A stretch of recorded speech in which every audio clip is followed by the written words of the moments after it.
भाइयों और बहनों, राष्ट्रपति जी ने आपातकाल की घोषणा की है। इसी वाक्य के साथ भारतीय लोकतंत्र की सबसे काली रात शुरू हुई। जिस भारत ने वैशाली के गणराज्य के रूप में रोम से भी सदियों पहले विश्व को लोकतंत्र का दर्शन दिया, वहीं पर 25 जून 1975 की आधी रात लोकतंत्र की आत्मा को कुचल दिया गया। ये वो भारत था जहां भगवान राम ने राज्याभिषेक की जगह वनवास को चुना, जहां बुद्ध ने साम्राज्य नहीं संन्यास को अपनाया, जहां सत्ता को सेवा का माध्यम माना गया, साधन नहीं साध्य माना गया। लेकिन इसी भारत में जब एक अदालत ने प्रधानमंत्री इंदिरा गांधी को चुनावी भ्रष्टाचार का दोषी ठहराया और उन्हें पद के अयोग्य घोषित किया, तो उन्होंने बिना मंत्री परिषद को विश्वास में लिए और अपनी कुर्सी बचाने के लिए संविधान और लोकतंत्र का गला घोंटते हुए देश पर आपातकाल थोप दिया। आपातकाल की घोषणा सत्ता की बौखलाहट का परिणाम थी। ये सिर्फ इमरजेंसी नहीं थी, ये इंदिरा तंत्र की शुरुआत थी। कांग्रेस की खराब नीतियों की वजह से सन 1969 से ही देश गंभीर आर्थिक संकट, महंगाई, भ्रष्टाचार और बेरोजगारी से जूझ रहा था और इस कुशासन के खिलाफ छात्र, मजदूर और रेलवे कर्मचारी देश में बड़े आंदोलन की तैयारी कर रहे थे। इसी दौरान जयप्रकाश नारायण ने संपूर्ण क्रांति का आह्वान किया, जिसने राजनीतिक आंदोलन को जन आंदोलन में बदल दिया। ये वही क्षण था जब सत्ता को पहली बार जनशक्ति की खुली चुनौती मिली और दिल्ली की सत्ता की दीवारें हिलने लगी थीं। और फिर 12 जून 1975 को आया वो ऐतिहासिक फैसला, जब इंदिरा गांधी बनाम राजनारायण मामले में इलाहाबाद हाई कोर्ट ने इंदिरा गांधी को सरकारी मशीनरी के दुरुपयोग के मामले में दोषी ठहराते हुए उनका चुनाव रद्द कर दिया। साथ ही उनके 6 साल तक चुनाव लड़ने पर रोक लगा दी। यही वो क्षण था जब लोकतंत्र और तानाशाही आमने सामने खड़े हो गए। इंदिरा गांधी ने रास्ता चुना लोकतंत्र को खत्म करने का। आपातकाल सिर्फ एक संवैधानिक प्रावधान का दुरुपयोग नहीं था, ये लोकतंत्र की हत्या थी, बाबा साहेब अम्बेडकर के बनाए संविधान की हत्या थी। ये उस आजादी का अपमान था जिसे पाने के लिए लाखों लोगों ने अपना सर्वस्व न्यौछावर कर दिया था। लोकतंत्र अब सत्ता की कैद में था और विपक्ष पर तानाशाही का दमन चक्र शुरू हो गया था। आपातकाल लगते ही देश भर के विपक्षी नेताओं को रातों रात गिरफ्तार कर जेल में डाल दिया गया। जयप्रकाश नारायण, अटल बिहारी वाजपेयी, एल.के. आडवाणी, जॉर्ज फर्नांडिस, सभी को बिना ट्रायल और वारंट जेल भेजा गया। मीसा और DIR जैसे कानूनों के तहत 1 लाख से ज्यादा नागरिक बंद किए गए। इस दौरान दर्जनों लोगों ने कांग्रेसी तानाशाही का मुकाबला करते हुए जेलों में दम तोड़ दिया। कई महीनों तक जेल में रहने के कारण विपक्ष के कई बड़े नेता गंभीर रूप से बीमार हो गए। लोकनायक जयप्रकाश नारायण की किडनी खराब हो गई, जिसके कारण अगले ही कुछ वर्षों में उनका देहांत हो गया। जेल में अटल जी की तबीयत भी बिगड़ गई, जिस कारण उन्हें भी कई महीनों तक अस्पताल में भर्ती रहना पड़ा। आपातकाल के दौरान राजनाथ सिंह जी भी कई महीनों तक जेल में बंद रहे। इस बीच उनकी माताजी के निधन पर भी उन्हें अंतिम संस्कार में शामिल होने के लिए जमानत नहीं दी गई। न्याय की आत्मा पर हमला करते हुए न्यायपालिका में ही न्याय को कैद करने की साजिश रची जाने लगी। जब बंदी न्याय की शरण में पहुंचे तो सुप्रीम कोर्ट भी सत्ता के सामने झुक गया। ADM जबलपुर केस में 5 में से 4 जजों ने माना कि आपातकाल में नागरिकों के पास जीवन और स्वतंत्रता का अधिकार नहीं है। सिर्फ एक न्यायमूर्ति HR खन्ना ने इसका विरोध किया और कहा, अगर जीवन और स्वतंत्रता का अधिकार नहीं रहेगा तो बाकी अधिकारों का क्या मतलब। नतीजतन उन्हें सीनियर होने के बावजूद मुख्य न्यायाधीश नहीं बनाया गया। वहीं 1973 में केशवानंद भारती केस में सरकार के पक्ष में फैसला देने पर इंदिरा गांधी ने वरिष्ठता की परंपरा तोड़कर A.N. रे को CJI बनाकर इनाम दिया। इंदिरा सरकार ने आपातकाल की घोषणा के साथ ही मीडिया का गला भी घोंट दिया। दिल्ली के बहादुर शाह जफर मार्ग पर आधी रात को प्रेस ऑफिस की बिजली काट दी गई ताकि अगली सुबह कोई अखबार आपातकाल की खबर न छाप सके। इसके साथ सारे देश में मीडिया पर सेंसरशिप लागू कर दी गई, जिसमें अखबारों को हर सामग्री सरकार की अनुमति से छापनी होती थी। पत्रकारों को डराया धमकाया गया, प्रेस काउंसिल ऑफ इंडिया भंग कर दी गई। इंडियन एक्सप्रेस और स्टेट्समैन जैसे अखबारों ने इस तानाशाही के विरोध में पहला पन्ना खाली छापा। आपातकाल के दौर में देश की आत्मा कहे जाने वाले संविधान पर सत्ता ने गहरी चोट की। सरकार ने संविधान में कई संशोधन कर लोकतांत्रिक संस्थाओं को कमजोर और सत्ता को निरंकुश बनाने का प्रयास किया। 1975 में हुए 38वें संशोधन के तहत राष्ट्रपति और मंत्री परिषद के फैसलों को न्यायिक समीक्षा से बाहर कर दिया गया, जिससे सत्ता के फैसलों पर कोई कानूनी सवाल नहीं उठाया जा सकता था।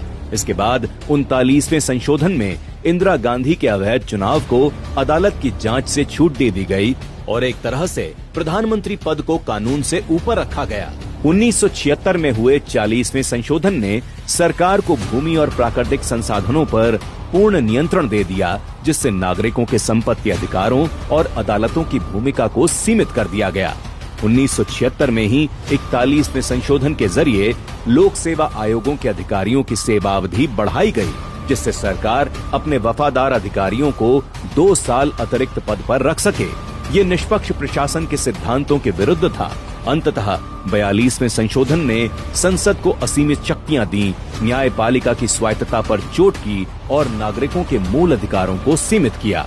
ये संशोधन आपातकाल की तानाशाही प्रवृत्ति को कानूनी रूप देने वाला सबसे बड़ा उदाहरण था।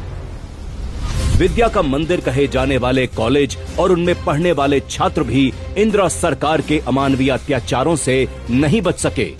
आपातकाल के दौरान देश भर में छात्रों, शिक्षकों, किसानों और आम नागरिकों पर भीषण अत्याचार किए गए। केरल, तमिलनाडु और कर्नाटक जैसे राज्यों में प्रदर्शनकारियों को लाठियों से पीटा गया, उल्टा लटकाया गया और एरोप्लेन टॉर्चर जैसी अमानवीय यातनाएं दी गईं। इंजीनियरिंग छात्र पी राजन को पुलिस उठा ले गई और वे कभी वापस नहीं लौटे। छात्र नेताओं रवि, श्रीकांत, उदय शंकर, शेषा, हेमंत और जसबीर सिंह को गरम मोम, मिर्च, जहरीले कीड़ों और बूटों से टॉर्चर किया गया।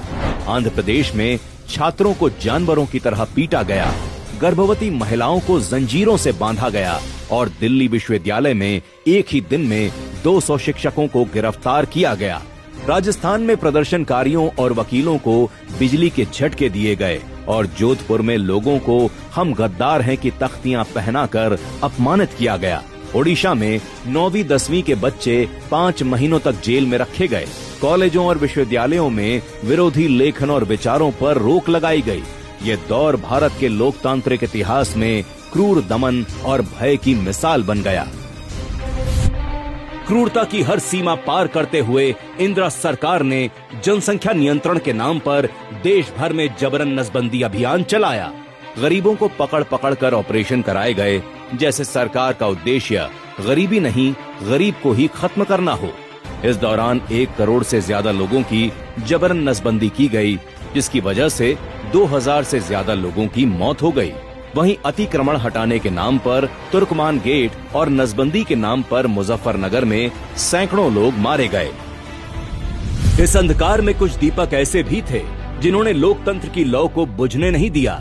जब पूरा देश डरा हुआ था, तब कुछ साहसी युवाओं ने लोकतंत्र की रक्षा की मशाल थामी। आरएसएस के प्रचारक नरेंद्र मोदी जी ने आपातकाल में ट्रेन से लोगों तक संदेश सामग्री पहुंचाई। आपातकाल के दौरान मोदी जी ने विभिन्न भेष बदलकर पुलिस से बचते हुए आंदोलन को जारी रखा। उन्होंने बटुक भाई और स्वामी जी जैसे भेषों में गुजरात के विभिन्न हिस्सों का दौरा किया। एक बार उन्होंने भुजंगर जेल में बंद नेताओं से मिलने के लिए स्वामी जी का रूप धारण किया और वहां 1 घंटे तक गुप्त रूप से बैठक की। आपातकाल के दौरान मोदी जी ने प्रचार सामग्री के वितरण के लिए अभिनव तरीके अपनाए। उन्होंने साहित्य को नाई की दुकानों में रखवाया ताकि लोग वहां आकर उसे पढ़ सकें। इसके अलावा उन्होंने संतों और धार्मिक नेताओं के माध्यम से ये सामग्री ग्रामीण इलाकों में पहुंचाई। उन्होंने आपातकाल के दौरान के अपने अनुभवों को संघर्ष मां गुजरात नामक पुस्तक में संकलित किया। उनके द्वारा ये पुस्तक 23 दिनों में पूरी तरह से स्मृति से लिखी गई है। वहीं प्रवासी भारतीयों और IFD, फिसी जैसे संगठनों ने अंतर्राष्ट्रीय स्तर पर भारत में तानाशाही के खिलाफ आवाज उठाई। टाइम पत्रिका जैसी मीडिया संस्थाओं की आलोचनाओं ने इंदिरा सरकार पर वैश्विक दबाव बढ़ाने का काम किया। तानाशाही को चुनौती देने के लिए साहित्यकारों और कलाकारों ने भी कमर कस ली। आपातकाल में न सिर्फ नेता बल्कि लेखक, कवि, पत्रकार और कलाकार भी सरकार के खिलाफ उठ खड़े हुए। फणीश्वर नाथ रेणु और शिवराम कारंथ ने अपने सम्मान लौटा दिए। स्नेहलता रेड्डी की जेल में मौत हो गई और किशोर कुमार के गानों पर प्रतिबंध लगा दिया गया। राष्ट्रीय स्वयंसेवक संघ समेत करीब 26 सामाजिक राजनैतिक संगठनों पर प्रतिबंध लगा दिया गया। लोक शक्ति की लहर ने लोकतंत्र की हत्या करने वालों को इतिहास के कूड़ेदान में फेंक दिया है। जब लोगों ने देखा कि न्याय के सारे दरवाजे बंद हो चुके हैं, तो आने वाले चुनावों में जनता ने खुद ही न्याय करने का फैसला कर लिया और 1977 के ऐतिहासिक लोकसभा चुनाव में इंदिरा गांधी की बुरी तरह हार हुई। जनता पार्टी को जिताकर जनता ने स्पष्ट संदेश दिया कि अब तानाशाही नहीं, लोकतंत्र रहेगा। जिन्होंने लोकतंत्र के मंदिर को बचाने के लिए अपना सब कुछ न्यौछावर कर दिया, उनके बलिदान और संघर्ष को याद रखने के लिए मोदी सरकार ने 25 जून को संविधान हत्या दिवस के रूप में मनाने की घोषणा की। लोकतंत्र को पीछे रखकर सत्ता और परिवार को सर्वोपरि रखने की कांग्रेसी मानसिकता आज भी नहीं बदली है। आज कांग्रेस जिस संविधान, न्यायपालिका, प्रेस की आजादी और संस्थाओं की निष्पक्षता की बात करती है, वही कांग्रेस आपातकाल के दौरान इन सभी को रौंद चुकी है। संविधान को रौंदा, प्रेस का गला घोंटा, कोर्ट की स्वायत्तता खत्म की, एजेंसियों का दुरुपयोग किया, विपक्ष को कुचला। आपातकाल ने देश को यह सिखाया कि लोकतंत्र को बलिदानों के बल पर जिंदा रखना पड़ता है। आपातकाल केवल एक राजनीतिक अध्याय नहीं था, बल्कि एक चेतावनी है जो ये बता रही है कि भारत के लोकतंत्र के लिए अभी भी खतरा टला नहीं है, क्योंकि तब भी कांग्रेस का चरित्र अलोकतांत्रिक था और आज भी कांग्रेस के लिए एक परिवार देश से बड़ा है। और जब तक ये मानसिकता रहेगी, देश के लोकतंत्र के लिए खतरा बना रहेगा। कोई व्यक्ति कितना भी बड़ा हो मगर देश से बड़ा नहीं हो सकता। कोई दल कितना भी शक्तिशाली हो मगर 62 करोड़ जनता से अधिक शक्ति नहीं रख सकता। व्यक्ति आएंगे, चले जाएंगे, पार्टियां बनेंगी, बिगड़ेंगी, नई पार्टियां जन्मेंगी, सरकारें कायम होंगी, बदलेंगी, मगर कश्मीर से लेकर कन्याकुमारी तक फैला हुआ भारत अपनी सनातन संस्कृति के साथ आधुनिकता का वर्ण करने के लिए अमर काल तक इस तीर्थ यात्रा में चलता रहेगा।